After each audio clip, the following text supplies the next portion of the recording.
नंदिनी अपनी दादी के साथ प्रतियोगिता में भाग ले रही है और अचानक उसे आकाश की पुकार महसूस होती है।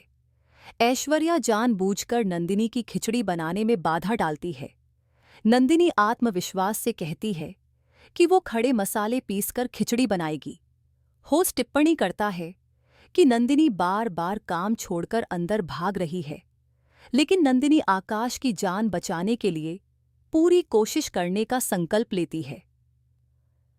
दुर्जन नंदिनी और सुमित्रा को धमकाता है कि अगर वे प्रतियोगिता हार जाते हैं तो आकाश की जान चली जाएगी। नंदिनी और सुमित्रा किसी भी चुनौती से न डरते हुए जीतने का संकल्प लेते हैं। दुर्जन आकाश को पीटने की बात कहता है और नंदिनी उसे चेतावनी देती है कि अगर आकाश को कुछ हुआ तो उसे नहीं छोड़ेगी। खिचड़ी प्रतियोगिता में सभी प्रतियोगी अपनी खिचड़ी तैयार करते हैं।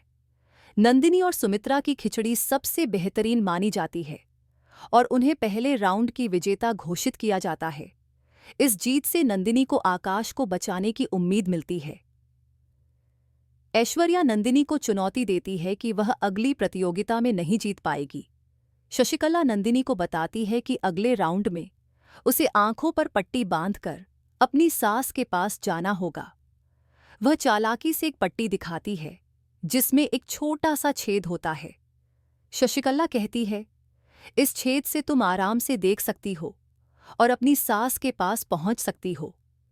शशिकला और ऐश्वर्या इस मुकाबले को जीतने की पूरी कोशिश कर रही हैं ताकि नंदिनी और सुमित्रा को हराकर अपनी जीत सुनिश्चित कर सकें।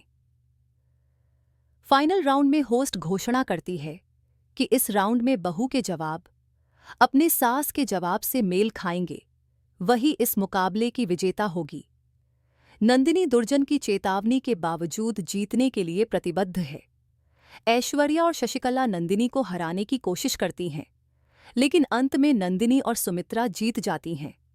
होस्ट कहता है, इस राउंड की विजेता नंदिनी और सुमित्रा जी हैं। नंदिनी खुशी से कहती है, हम जीत गए दादी माँ। सुमित्रा उसे आशीर्वाद देती हैं और कहती हैं, जीती रहो बेटा। नंदिनी कहती है कि यह पुरस्कार आकाश तक पहुंचने का जरिया है। पुरस्कार के साथ सुराख चिट्ठी होती है। चिट्ठी में दुर्जन ने लिखा था, तेरा आकाश घर के पीछे वाले गोडाउन में मिल जाएगा, लेकिन जानती हो मिलकर भी नहीं मिल पाएगा धरती पुत्र नंदिनी। तुम्हारे सामने धरती फटेगी और तेरा आकाश तुझसे हमेशा के लिए जुदा हो जाएगा। आकाश को दुर्जन ने गोडाउन में टाइम बम के साथ कैद कर रखा है, जिसका 15 मिनट का टाइमर सेट है।